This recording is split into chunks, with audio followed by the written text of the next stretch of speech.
kali ini, saya Haira Rahadatul Aisy dengan NIM 24202019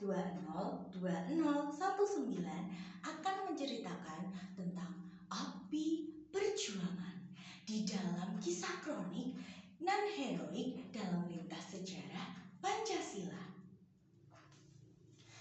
Di bawah langit merah keemasan, berkibarlah sang saka merah putih yang di setiap helai kainnya seakan menyimpan cerita tentang darah, air mata, dan tekad para pahlawan.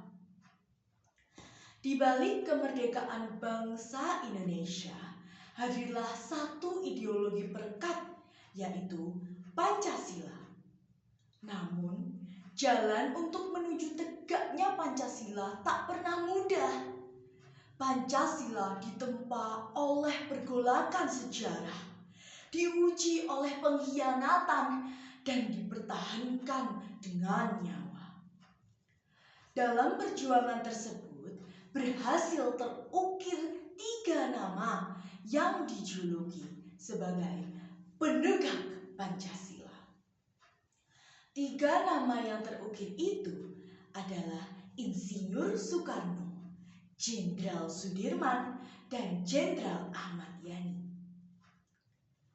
Di Jakarta pada tanggal 1 Juni 1945, di tengah sidang Badan Penyelidik Usaha-Usaha Persiapan Kemerdekaan Indonesia atau yang biasa disebut BPUPKI, seorang pria bertubuh tegap dengan sorot mata tajam berdiri di hadapan forum itu.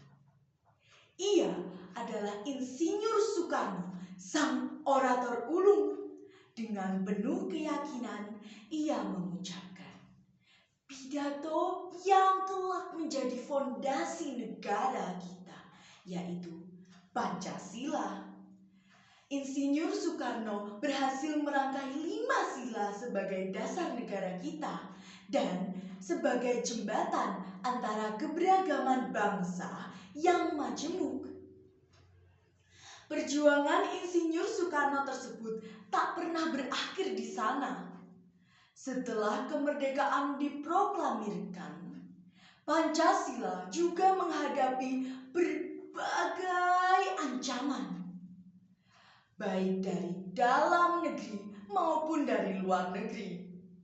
Dari luar negeri seperti Belanda yang ingin kembali berkuasa, dan dari dalam negeri seperti munculnya kelompok-kelompok radikal yang mencoba untuk menggantikan ideologi negara kita Pancasila dengan ideologi-ideologi lainnya.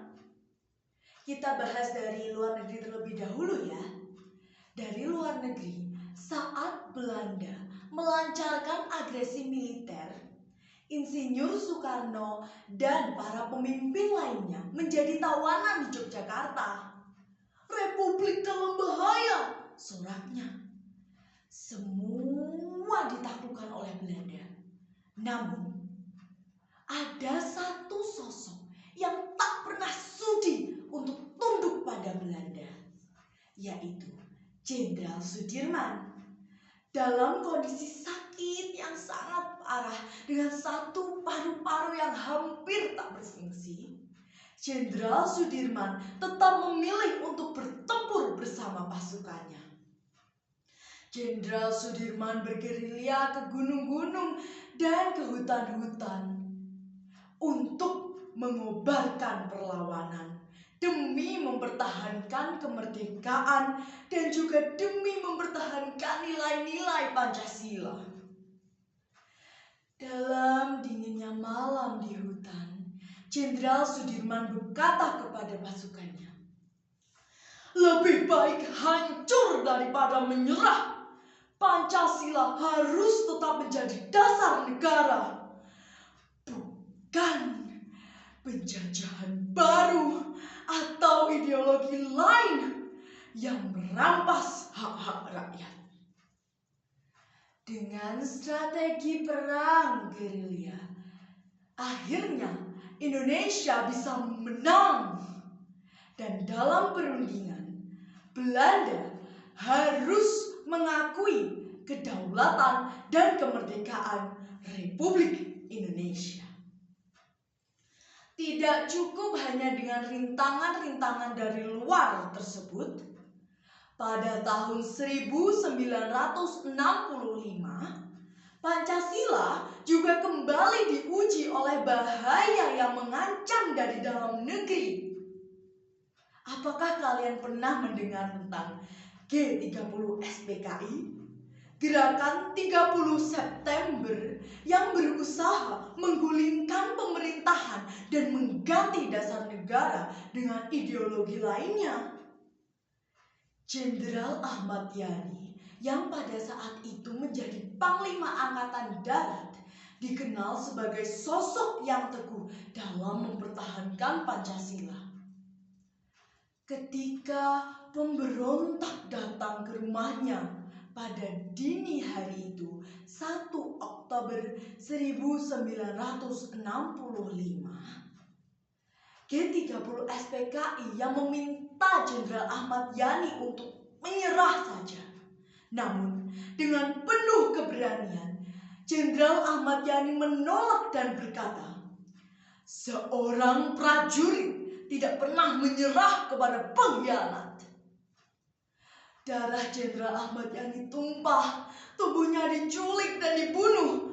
Namun, semangat untuk mempertahankan Pancasila tetap hidup di dalam jiwanya. Pengorbanannya bersama para pahlawan revolusi lainnya yang memastikan bahwa Pancasila tetap tegak sebagai dasar negara.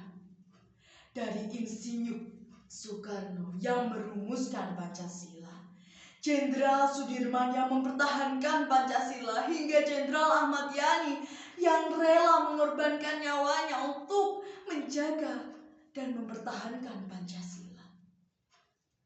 Pancasila adalah warisan yang diperjuangkan dengan penuh darah, keringat, dan air mata.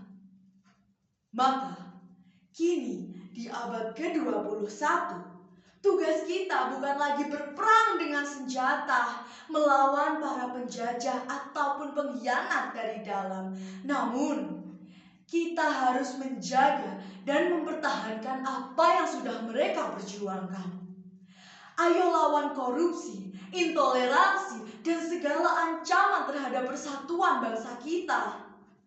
Pancasila bukan hanya sekedar kata-kata di dalam sebuah tulisan dan teks, tetapi Pancasila adalah api perjuangan yang harus tetap menyala dalam setiap hati rakyat Indonesia. Baik semuanya, begitulah kisah hari ini. Terima kasih karena telah menonton Satu Hari Satu Kisah. Jika kalian penasaran dengan kisah-kisah lainnya, tetap kunjungi dan tonton terus channel ini. Wassalamualaikum warahmatullahi wabarakatuh.